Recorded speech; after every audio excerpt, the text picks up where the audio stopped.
중심이 바른 자가 누릴 수 있는 영예라는 제목으로 하나님의 말씀을 여러분 가운데 대언해 드리도록 하겠습니다. 사람은 다른 사람을 볼 때 외모를 보고 살아갑니다. 그래서 사람이 외모를 보고 평가하는 것은 어찌 보면 너무나 당연한 것이죠.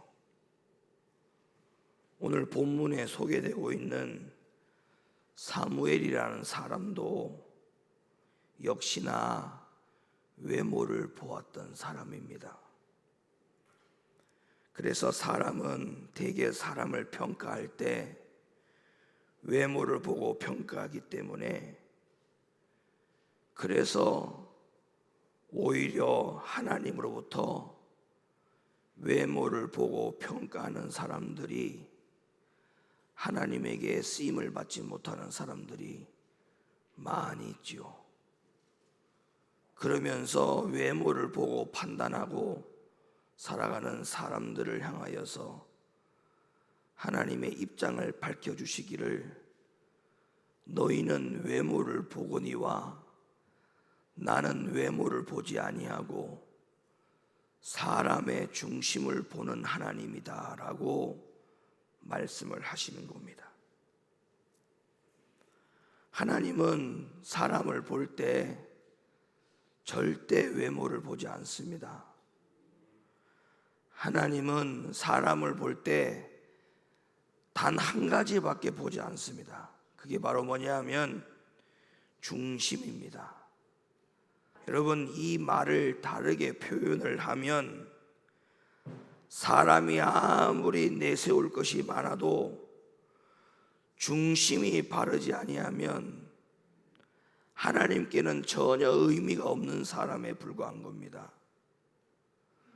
그 사람이 무엇을 가졌든지, 이 사회에서 무엇을 하는 사람인지, 어떤 명예와 지위를 가졌는지 하나님에게는 아무런 의미가 없는 조건들입니다. 왜냐하면 하나님은 그저 중심만 보는 하나님이시기 때문에 그렇다는 말씀을 드리는 거죠. 사도행전 8장에 보면 마술사 시몬이 베드로에게 능력이 임하게 해달라고 기도하는 장면이 나와요. 그런데 그때 베드로는 뭐라고 이야기하느냐면, 하나님 앞에 네 마음이 바르지 아니하다라고 하면서 야단을 치고 저주를 해버립니다. 하나님의 포커스는 외모가 아니에요. 중심이에요. 여러분들의 마음이에요.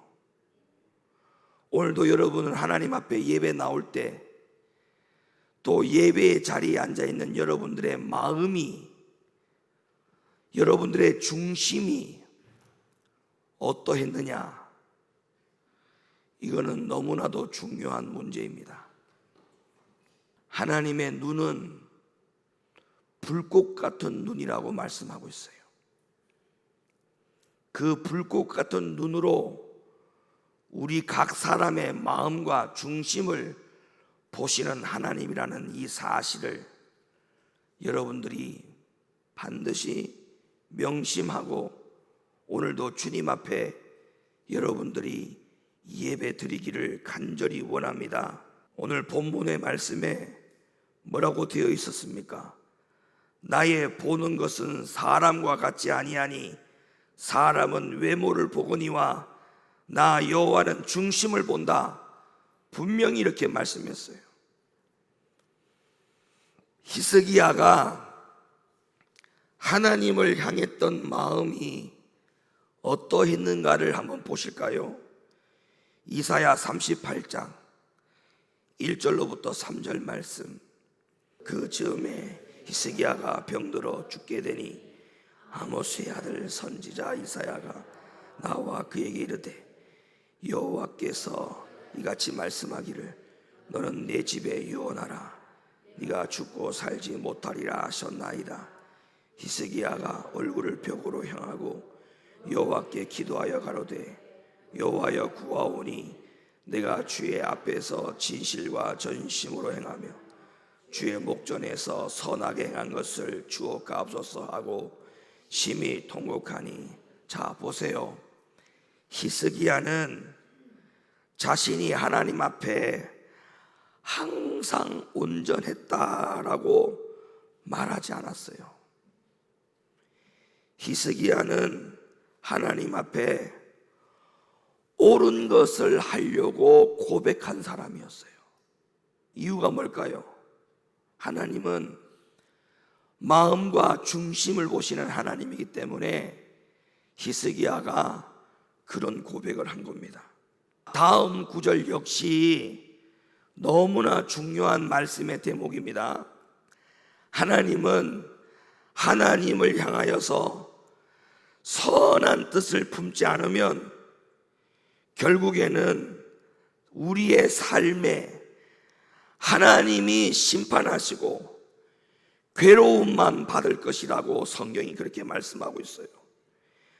열왕기상 14장 1절, 그때에 여로보암의 아들 아비야가 병든지라 여로보암이 그 아내에게 이르되 정컨대 일어나 변장하여 사람으로 그대가 여로보암의 아내임을 알지 못하게 하고 실로로 가라. 거기 선지자 하이야가 있나니 저는 이전에 내가 이 백성의 왕이 될 것을 내게 고한 사람이니라. 그대의 손에 떡 10과 과자와 꿀 1병을 가지고 그에게로 가라. 저가 그대에게 이 아이의 어떻게 될 것을 알게 하리라. 여로보암의 아내가 그대로 하여 일어나 실로로 가서 아히야의 집에 이르니 아히야는 나이로 인하여 눈이 어두워 보지 못하더라. 여호와께서 아히야에게 이르시되 여로보암의 아내가 그 아들의 병듦을 인하여 네게 물으러 오나니 너는 이리이리 대답하라. 저가 들어올 때에 다른 사람인 체 함이니라. 저가 문으로 들어올 때에 아히야가 그 발소리를 듣고 말하되 여로보암의 처여 들어오라. 네가 어찌하여 다른 사람인 체 하느뇨. 내가 명령을 받아 흉한 일로 내게 고하리니 가서 여로보암에게 고하라. 이스라엘 하나님 여호와의 말씀이 내가 너를 백성 중에서 들어 내 백성 이스라엘의 주권자가 되게 하고 나라를 다윗의 집에서 찢어 내어 네게 주었거늘 너는 내 종 다윗이 나의 명령을 지켜 전심으로 나를 쫓으며 나 보기에 정직한 일만 행하였음과 같지 아니하고 너의 이전 사람들보다도 악을 행하고 가서 너를 위하여 다른 신을 만들며 우상을 부어 만들어 나의 노를 격발하고 나를 네 등 뒤에 버렸도다. 그러므로 내가 여로보암의 집에 재앙을 내려 여로보암에게 속한 사내는 이스라엘 가운데 매인자나 노인자나 다 끊어버리되 거름을 쓸어 버림같이 여로보암의 집을 맑게 쓸어버릴지라. 여로보암에게 속한 자가 성에서 죽은즉 개가 먹고 들에서 죽은즉 공중의 새가 먹으리니 이는 여호와가 말하였음이니라 하셨나니 너는 일어나 네 집으로 가라. 네 발이 성에 들어갈 때에 그 아이가 죽을지라. 온 이스라엘이 저를 위하여 슬퍼하며 장사하려니와 여로보암에게 속한 자는 오직 이 아이만 묘실에 들어가리니 이는 여로보암의 집 가운데서 저가 이스라엘 하나님 여호와를 향하여 선한 뜻을 품었음이니라. 아멘. 여러분, 하나님은 외모를 보는 분이 절대 아니에요. 어느 한 순간도 우리의 마음과 중심이 하나님 앞에 바르지 아니하잖아요. 그러면 우리의 생각은 그 순간에 잠시 내 중심과 마음이 삐뚤어졌을 쯤이야, 그쯤이야 라고 생각할지 모르겠지만 하나님은 그것조차도 용납하는 분이 아니십니다. 그러니까 한순간이라도 하나님 앞에 내 마음과 중심이 바르게 살아야 한다는 생각을 가지고 사는 것이 우리 신앙인들이 해야 될 자세요, 태도인 줄로 믿으시면 아멘 하시길 바랍니다. 그쯤이 하는 생각 절대 하면 안 돼요. 성경은 외모로 사람을 평가하지 말라고 경고를 했고, 심지어 야고보서를 통해서 야고보 2장 9절에서 뭐라고 경고했는 줄 아십니까? 보세요. 만일 너희가 외모로 사람을 취하면 죄를 짓는 것이니 율법이 너희를 범죄자로 정하리라. 신명기 10장 17절에는 어떻게 기록되어 있습니까? 너희의 하나님 여호와는 신의 신이시며 주의 주시오 크고 능하시며 두려우신 하나님이시라. 사람은 외모로 보지 아니하시며 뇌물을 받지 아니하시고. 욥기서 34장 19절 왕족을 외모로 취지 아니하시며 부자를 가난한 자보다 더 생각하지 아니하시나니 이는 그들이 다 그의 손으로 지으신 바가 됨이니라. 에베소 6장 9절 상전들아 너희도 저희에게 이와 같이 하고 공갈을 그치라. 이는 저희와 너희의 상전이 하늘에 계시고 그에게는 외모로 사람을 취하는 일이 없는 줄 너희가 알미니라.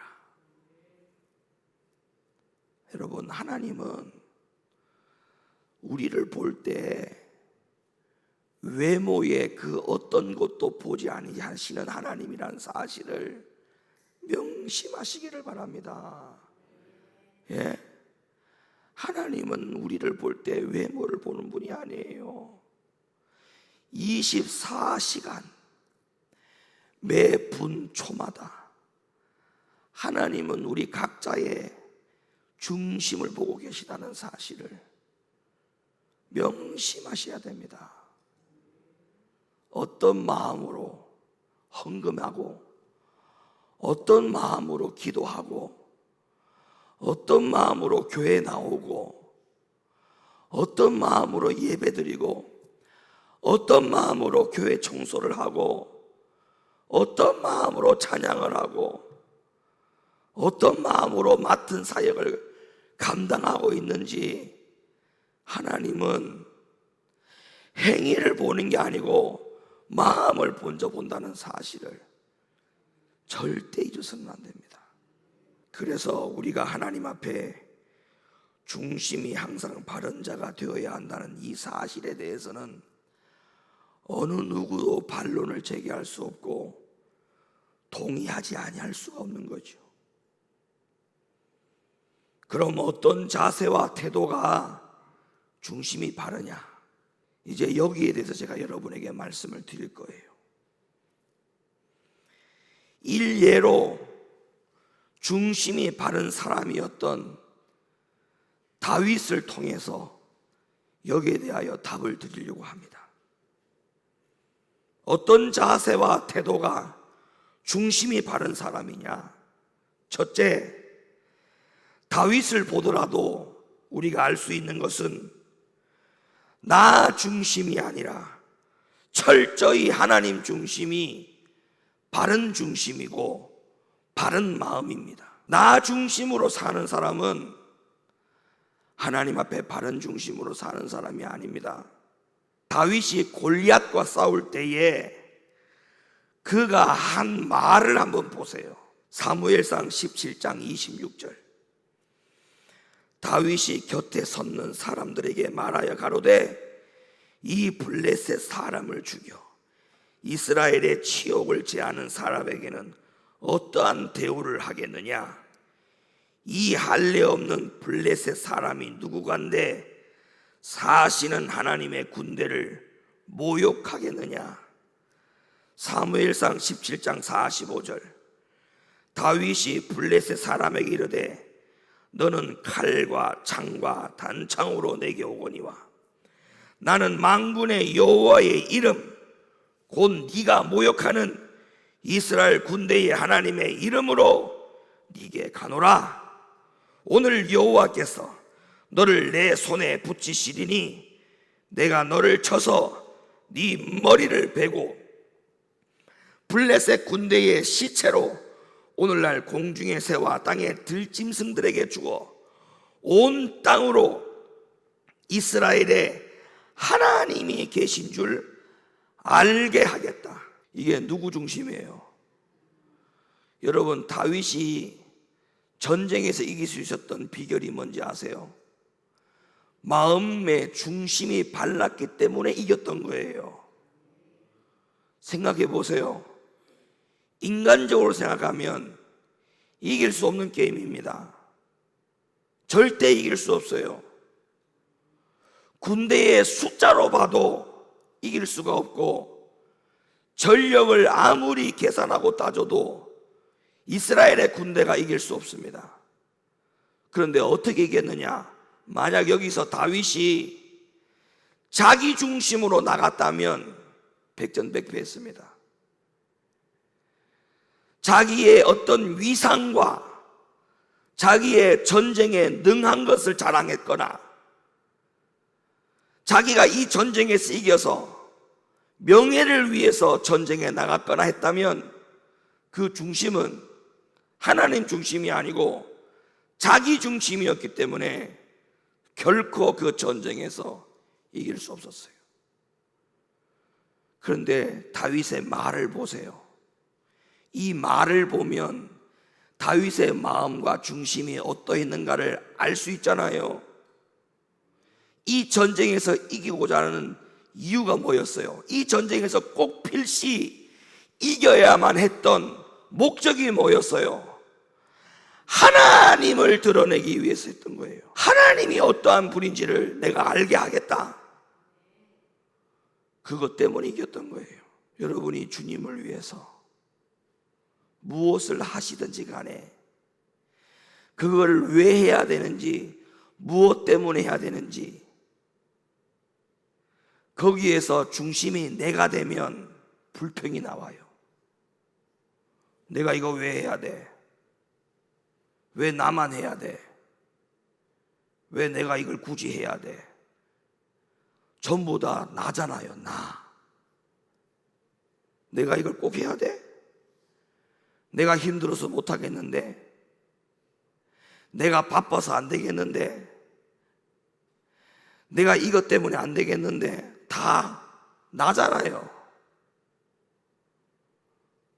그런데 거기서 나를 빼세요. 나를. 거기다가 하나님을 넣어보세요. 하나님 때문에 해야 돼요.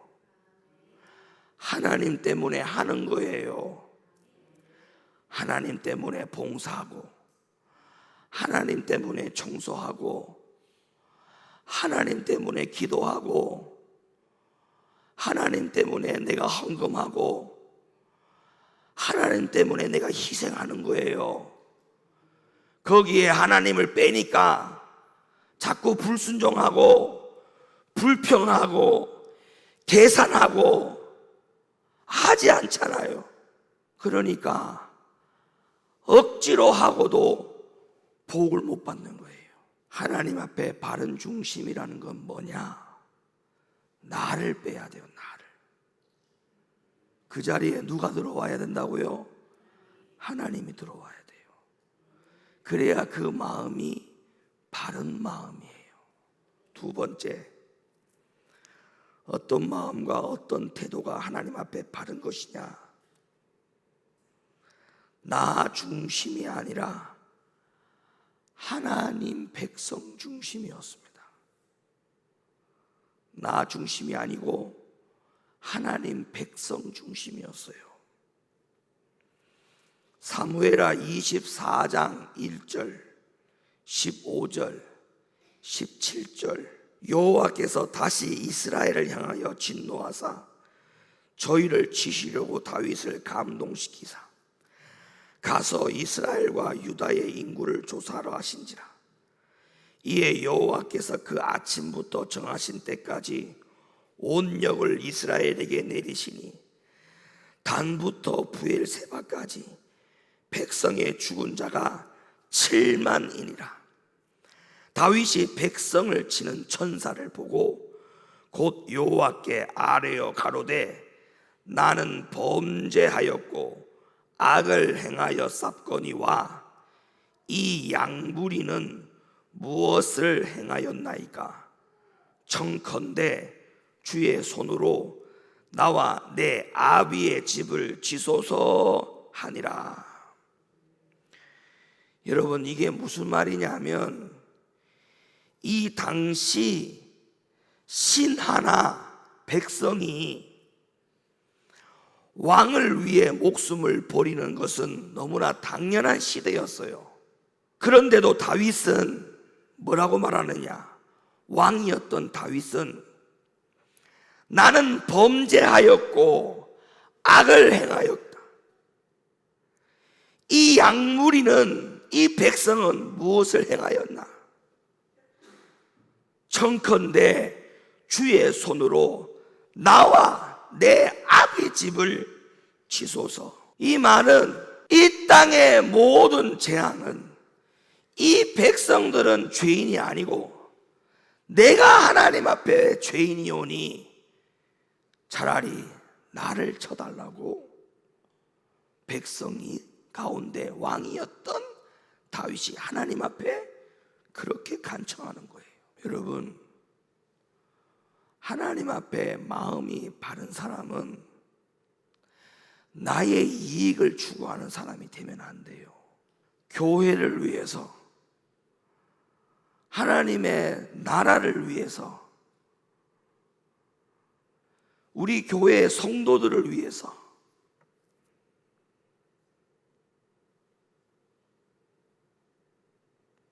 그게 바로 하나님 앞에 나 중심이 아니라 하나님 백성 중심, 다른 사람을 위한 중심, 교회를 위한 중심, 하나님 나라를 위한 중심이 되는 거예요. 이 세상에서 중심이 가장 바른 분이 다윗 말고도 누가 있을까라고 생각해 봤어요. 다윗도 분명히 하나님 중심으로 마음이 발랐던 사람이지만 이 다윗보다도 누가 가장 하나님 앞에 마음이 발랐을까 생각을 해보니까 제 마음속에 그런 마음이 와요. 예수님이다. 예수님. 예수님이 하나님 앞에 가장 마음이 바른 분이셨다. 그런 마음이 들어요. 그래서 성경을 찾아봤어요. 예수님이 하나님 앞에 어떤 바른 마음을 가지셨나를 찾아봤어요. 그랬더니 예수님은 하나님 중심뿐만 아니라 오직 우리 영혼 중심이었어. 우리 영혼 중심. 우리가 예수님 같은 마음을 갖는다는 말은 무슨 말이냐면 우리도 하나님 중심, 또한 더불어 영혼 중심. 히브리 10장 6절 7절 말씀 보겠습니다. 전체로 번제함과 속죄제는 기뻐하지 아니하시나니. 오늘 우리 전체의 예배를 하나님이 받으시는 분이 아니에요. 이에 내가 말하기를 하나님이여 보시옵소서. 두루마리 책에 나를 가리켜 기록한 것 같이 하나님의 뜻을 행하러 왔나이다 하시니라. 마가복음 14장 35절. 조금 나아가사 땅에 엎드려 될 수 있는 대로 이때가 자기에게서 지나가기를 구하여 가라사대 시작. 아바 아버지여, 아버지께는 모든 것이 가능한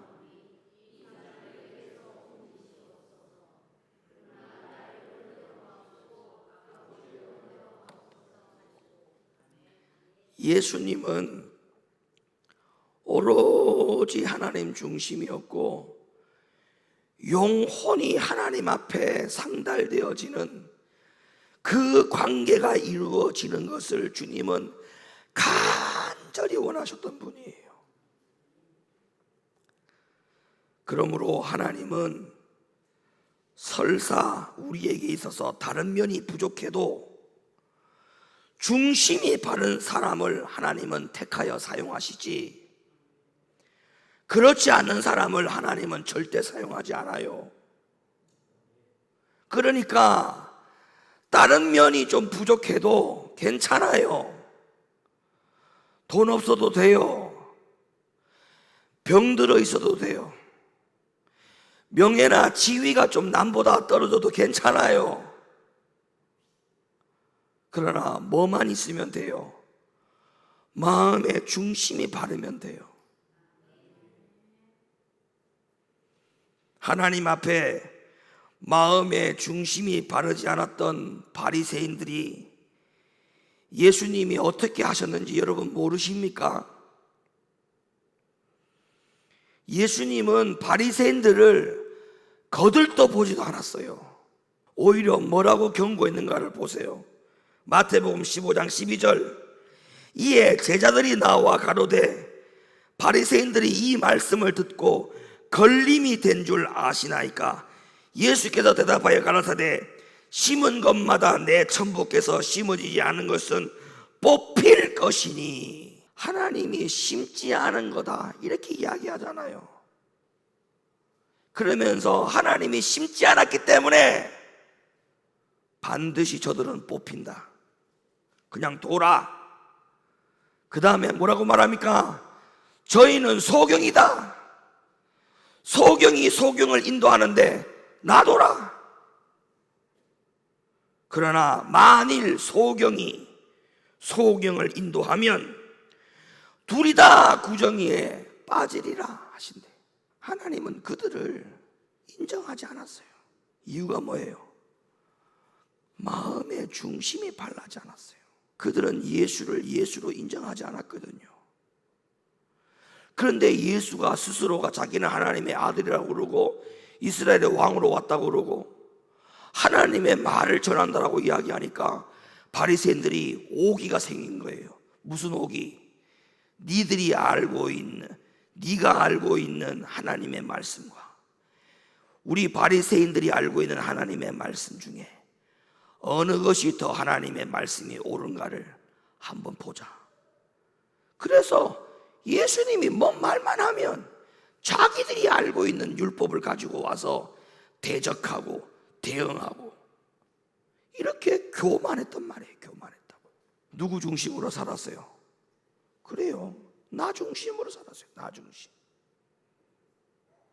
그러니까 제가 서두에 하나님 앞에 바른 중심이란 어떤 태도냐라고 하는 이 문제에 대하여 말씀드리기를, 나 중심에서 그 나에서 빼고 그 자리에 누구를 넣어라? 하나님을 넣어라. 하나님을. 나가 넣으면 불평만 늘어나는 거예요. 불평만. 결국에는 불순종하는 거예요. 그 나가 하나님으로 바뀌어야만이 불평이 감사로 되는 거예요. 그리고 나를 넣더라도 온전한 나를 넣으니까 문제가 생기는 거예요. 나를 넣더라도 나 같은이라고 넣어야 돼요. 나 같은.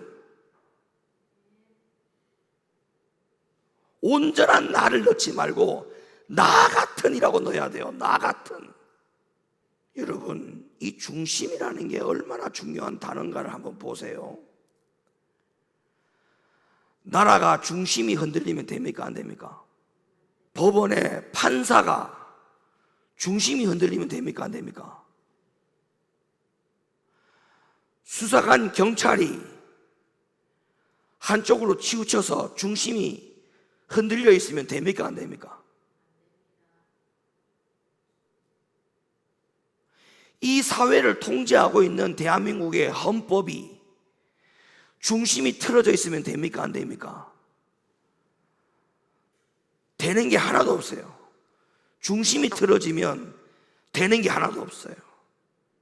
자, 그런데 교회가 중심이 틀어지면 됩니까? 목사가 중심이 틀어지면 됩니까? 성도님들이 중심이 틀어지면 됩니까? 다 안 된다는데 왜 나는 그게 허용이 돼야 되느냐고요.